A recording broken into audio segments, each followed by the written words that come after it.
Maaretul de viajeros y viajeras de mundos lejanos. Soy Michael R. Bombín y en esta ocasión vengo a analizar el tercer capítulo de la serie de los Anillos de Poder. Al igual que en el anterior análisis, abstenerse quienes vienen a ver una ristra de odio o una oleada de alabanzas, pues no encontraréis nada de eso en este vídeo. También recordar que este será un vídeo que incida en el aspecto cinematográfico de la serie, analizándola por sí misma, no en contraposición con su original, pese a que haga algún inciso a este respecto, ya que tomo esta serie como un fanfiction, no como una adaptación, pues es lo que está demostrando ser. Empezaré recordando que la introducción, digna de un anuncio de Cava Freixenet, me parece una oportunidad perdida y espero que en la siguiente temporada se cambie por otra que defina mejor la serie y tenga al menos entidad propia. Decir también que en el apartado visual, que sigue siendo apabullante, en este capítulo me ha dado más la sensación de que algunas cosas no pesaban. Véase, que están hechas por ordenador y no empastan bien con los objetos que sí que pesan. Eso se nota muchísimo cuando llegamos a Númenor, que funciona de forma perfecta cuando todo está recreado por ordenador, con los generales que nos muestran la ciudad, que son magníficos, o cuando todo forma parte de la realidad, como en el puerto en la presentación de Miriel y Pharazôn. Sin embargo, cuando ambos apartados confluyen, se deja ver las costuras del remiendo y las cosas que no pesan entran en conflicto con las que sí. Sinceramente, en los anteriores capítulos tuve esa sensación en muy contadas situaciones, en cambio en este lo he sentido más presente y habiendo el presupuesto que había en esta serie, esperaba no sentir en exceso esta disonancia visual. Entrando en aspectos más globales, entiendo que este es un capítulo de transición y que la vara de medir con respecto a esta serie es más exigente que con otras, pero no faltan motivos para que así sea. El que sea un capítulo bisagra, en el que se nos presenta la idiosincrasia de Númenor, no es óbice para que el capítulo se intuya vacío de contenido. Sin embargo, he de reconocer que el ritmo interno es más favorable que el expuesto en los dos anteriores capítulos. Tengo la sensación de que este tipo de narración debió haberse presentado en los dos anteriores capítulos para que el ritmo narrativo de este tercero se pareciera más al de los primeros, iniciar con una narración sosegada que diera pie a comprender su universo y sus particularidades, para poder iniciarnos en la acción con algo más de frenetismo. En cambio, creo que por la elección de los diferentes directores que han llevado a cabo estos capítulos, los dos primeros tienen entidad de película propia, una atropellada en la que se pretendía abarcar más de lo que el público puede digerir sin confundirse, y este tercero como el comienzo de una serie que muestra con calma cómo se inician diferentes historias y conflictos. Los dos anteriores capítulos adolecían de querer incidir en todo el espectro del público, por lo que se plantea una trama infantil, con los pelosos y la inocencia en la que nada malo puede suceder y no hay consecuencias reseñables, una juvenil, con el amorío imposible entre Arondir y Bronwyn y la aparición de la acción, una adulta con la idea de los elfos, la venganza y las grandes palabras, como el deber, y una para los más ancianos con la sitcom de los enanos y la aparición de la familia como eje vertebrador. Creo que esto fue un error muy potente que va a lastrar la serie al abrir tantos arcos dramáticos al mismo tiempo, pues no has dejado que respire ninguno y eso se va a arrastrar durante toda la temporada al menos. Algo bueno con respecto a los capítulos anteriores es que se han centrado en una trama, en la de Númenor, pese a que han metido pinceladas con respecto a las tramas de Arondir y de los pelosos. En mi opinión, la presentación de Númenor, que ocupa prácticamente todo el capítulo, es la manera en la que se debieron presentar todas las razas y cada trama que sucede con ellas, dejando casi un capítulo entero para su asentamiento dramático.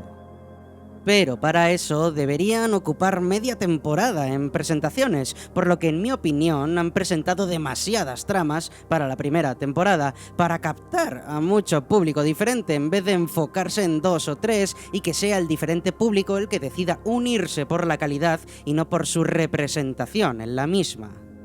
Bien. Dicho esto, entremos con Galadriel, quien en mi opinión se está definiendo como un personaje demasiado iracundo para mi gusto. Ya no tanto por el hecho de conocer al verdadero personaje de Galadriel y su historia, sino porque no se logra empatizar con ella, más bien despreciarla.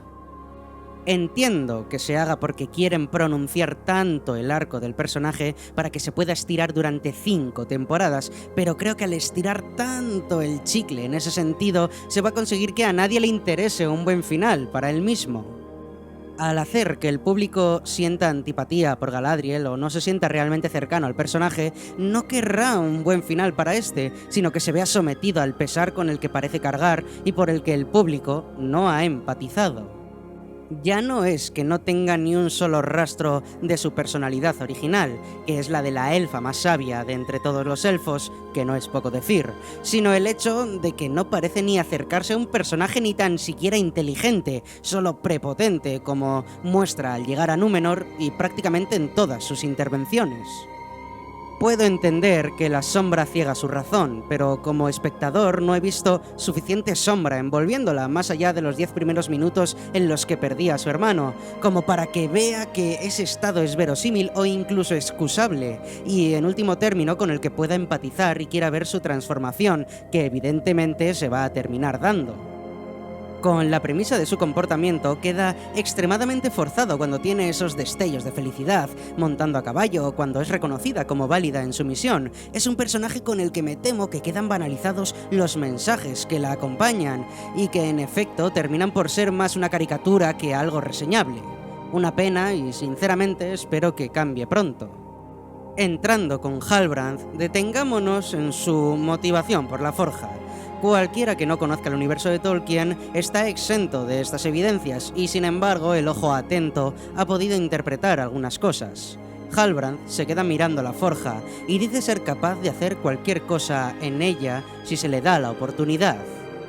Evidentemente nos quieren ir soltando anzuelos con la idea de que, para sorpresa de nadie, finalmente se descubra que es Sauron, pese a que nos intenten vender que es el heredero de un linaje de reyes sureños. Sin embargo, espero que esto solo sea un red herring, que es una herramienta que se usa para despistar, la famosa falacia de la pista falsa. Sinceramente, espero que el red herring sea el hecho de que nos den esas pinceladas de que es Sauron, y no el que nos hayan dejado caer que es digno sucesor de reyes, como un Aragorn de hacendado. Es tan evidente que Halbrand es Sauron y que su linaje es la cortina de humo, que espero que al final termine siendo real el que sea un hombre honorable y no Sauron, pero me temo que la serie por ahora no ha dado síntomas de ser capaz de sorprender en el buen sentido, por lo que me siento más bien pesaroso porque finalmente sea Sauron, sin entrar en que tendrían mucho que explicar si terminara siendo el Señor Oscuro, como el hecho de que no sepa nada de Númenor. Y entrando en su arco de transformación, que tiene que ver con el misterio de su verdadera identidad y de que al parecer el pasado le acompaña como una losa, por ahora no hay demasiado que destacar, pues al querer jugar la baza del misterio no se establece ningún elemento estable sobre el que construir. Por lo que Halbrand es misterioso, tiene el colgante de un antiguo linaje al que puede o no pertenecer, sabe forjar cosas, le interesa la grandiosidad de Númenor y puede reducir a un grupo de hombres fornidos sin problemas. Demasiadas pistas a la vista como para no darse cuenta, solo espero que sean pistas falsas. Dirijamos ahora nuestra mirada a los Númenóreanos. Hay varias cosas que me han llamado la atención. La primera es que tanto Ar-Pharazôn como Miriel no se traten con desprecio, tan siquiera con lejanía, sino más bien con comprensión. Supongo que las diferencias aflorarán cuando haya que decidir si mandar o no un ejército a la Tierra Media, pero me ha sorprendido que los representantes de los fieles y los hombres del rey, las dos facciones opuestas en Númenor, se lleven tan sumamente bien o de forma tan cordial. Miriel por ahora se presenta como un personaje opaco del que no podemos sacar nada en claro, más allá de que es la reina regente y que pide ayuda a Pharazôn a la hora de juzgar a Galadriel, por lo que su voluntad no es especialmente sólida, como supongo que veremos en próximos capítulos. Otra de las sorpresas han sido Elendil el no tan alto y su familia. Me han desconcertado varias cosas de este personaje. La primera es que se presente como alguien totalmente sometido a sus superiores, pero es algo pasable dentro de la historia planteada por Amazon. En este sentido, es raro que Elendil no crea en los Valar ni en los poderes del mundo, como si fuera un hombre del rey en vez de uno de los fieles. Entiendo que en la serie lo hayan querido plantear así, en contraposición con su hijo, cuya relación padre ten un trabajo estable, hijo quiero seguir mi propio camino, parecen haber salido de un manual, pero es cuanto menos chirriante para cualquiera que conozca la figura de Elendil. Sin embargo, Elendil es el personaje que nos define perfectamente la personalidad de Galadriel cuando habla de sus hijos que corren mucho y que ve en sus ojos un gran parecido. Y es que Galadriel, en la escena en la que amenaza con un puñal a Elendil, de forma bastante gratuita, he de decir, se nos termina por presentar como una joven impulsiva. Y entre una Eldar sabia con más de 3000 años de edad, enceguecida por la venganza, y una joven impulsiva y prepotente, hay mucha diferencia. La diferencia de la profundidad de un personaje que por ahora aquí no se ha logrado. Pero volviendo con Elendil, este no se da cuenta de que Halbrand le quita el puñal de Galadriel, mientras que un herrero se da cuenta de que le ha quitado el sello del hombro cuando está borracho. Algo que no sé si por desidia o por desconocimiento nos define mucho a Elendil y como sucedía con Gil-galad, no le dejan muy buen lugar, ni a los guionistas tampoco. La pequeña escena de Isildur en el mar es de lo que más me ha gustado. Sin embargo, ese momento en el que una voz le llama desde tierra, pese a que no me ha disgustado, me ha abierto unas incógnitas que podrían ser preocupantes, pero que por ahora solo es un misterio más a la gran montaña de enigmas que se acumulan en la serie. También decir que se nombra a Anarion, y es algo que me ha alegrado mucho, aunque no sé qué esperar a ese respecto, pues prefiero no hacerme ilusiones, aunque seguro que lo descubriremos cuando Galadriel, Halbrand, Isildur y Elendil lleguen a la Tierra Media. Entramos ahora con Los Pelosos. La canción con la que inicia la parte de Los Pelosos me ha encantado, aunque me ha recordado peligrosamente a Vikings. Sin embargo, en cuanto han hecho aparición los personajes, cantando y bailando, he de reconocer que me he desinflado bastante. La parte de Los Pelosos, al estar tan sumamente infantilizada, pese a que en teoría debería funcionar por ser el contrapunto con la parte de Númenor, pierde interés, al menos por ahora. Todos los problemas y los conflictos que se plantean con un tono desenfadado que les hace carecer de importancia se resuelven sin problemas ni consecuencias. Por eso, por ejemplo, cuando Nori está en la carreta y la están a punto de descubrir, pese a que la escena me ha parecido frustrante, carece de tensión alguna, pues tanto si la descubren como si no lo hacen, sabemos que no habrá consecuencias, al igual que hemos podido ver con la pierna herida de su padre y la más que previsible unión del hombre meteorito a la caravana ayudando con el carro. Esas consecuencias se nos intentan introducir mediante el listado de los pelosos caídos, que es la parte que más me ha gustado de esta trama por ahora.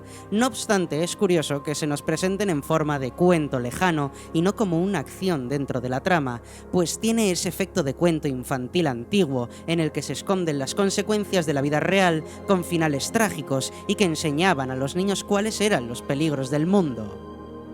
Eso me ha gustado, pero evidencia aún más que la parte de Los Pelosos está directamente enfocada en el público infantil, y es extraño, siendo como es una serie para mayores de 13 años.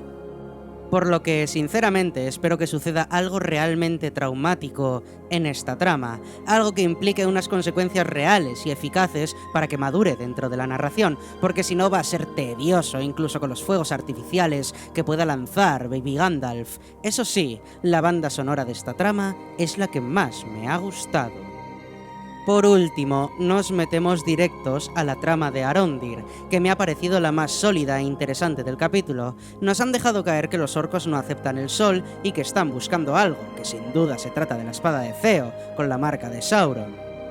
La escena en la que se niegan a cortar el árbol tiene un poco de esa esencia en gran parte olvidada de Tolkien. Por un momento vislumbramos un atisbo de esa majestuosidad de los Eldar, quienes veneran a la naturaleza y protegen a los seres libres e inocentes del mundo. Es un detalle casi anecdótico, pero que en mi opinión define mejor a los elfos que en los dos capítulos anteriores. El corte del cuello de su compañero me ha gustado bastante, más allá de que se muera al instante y prácticamente sin sangrar, da ese pequeño atisbo de que las acciones tienen consecuencias. Eso se acrecenta con el chihuahua rabioso gigante llamado Wargo y con la muerte de todos sus compañeros. Hay varias cosas que podría destacar en cuanto a incongruencias dentro de esta escena, como que a los orcos que disparan la flecha parece darles igual el sol, o muchos otros detalles por el estilo, pero creo que curiosamente es la mejor escena del capítulo junto con la de Isildur en el barco.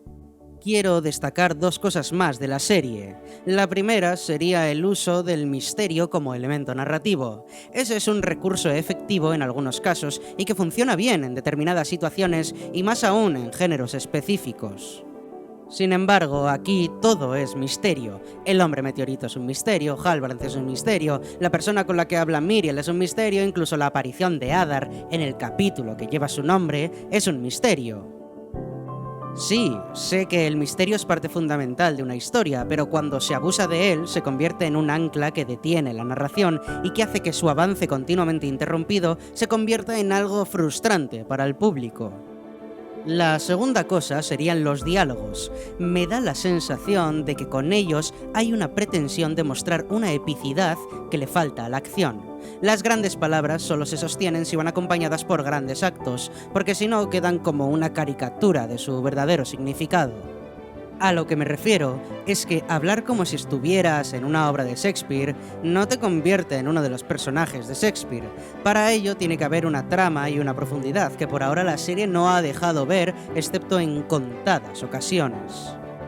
Cuando uno ve una gran serie, ve que los sucesos que están pasando en la pantalla tienen varias interpretaciones, que detrás de los gestos hay otra seña, que detrás de las palabras hay otro texto, otra intención, que detrás de la historia hay otra historia. Y por ahora me temo que yo no puedo más que vislumbrar aquella que nos muestran y para mi pesar, esa tampoco es que sea para tirar cohetes. Con este tercer capítulo creo que se toma una buena decisión de detener la estampida de tramas que vivimos en los dos primeros capítulos, pero que sin embargo acarrean los destrozos causados por los mismos. Uno de mis grandes pesares, personalmente, es el potencial que tenía la serie, un potencial que para mi desaliento no parece haberse explotado, ya no tanto por no ser fieles a la obra, sino por el hecho de no dar la talla que se esperaba por sí misma, como serie independiente. Aún tengo esperanzas de que la serie pueda alcanzar la madurez que por ahora veo que esté lejos de alcanzar, y mucho menos de ser una gran serie, pero el devenir de los capítulos y de las resoluciones de las diferentes historias serán las que marquen la verdadera pauta que por ahora solo se puede intuir. Y de esta manera termina mi análisis del tercer capítulo de Los Anillos de Poder, una serie que tiene mucho que demostrar y a la que no se le dejará pasar errores que otras series acarrean sin demasiados problemas debido a las expectativas que la misma serie puso sobre la mesa. Y es que, si quieres que te consideren como a un adulto, tendrás que aceptar ser juzgado como tal. Y ahora, contadme, ¿qué os ha parecido el tercer capítulo de la serie? ¿Decepcionados, sorprendidos, irascibles, indiferentes? ¿Creéis que tiene capacidad para convertirse en una gran serie? Mientras lo hagáis con respeto, dejadme en los comentarios qué opináis al respecto. Dadle amor al vídeo y suscribíos para más si os ha gustado. Y por último, no os diré no lloréis, pues no todas las lágrimas son amargas. Gracias por vuestro tiempo y hasta la próxima.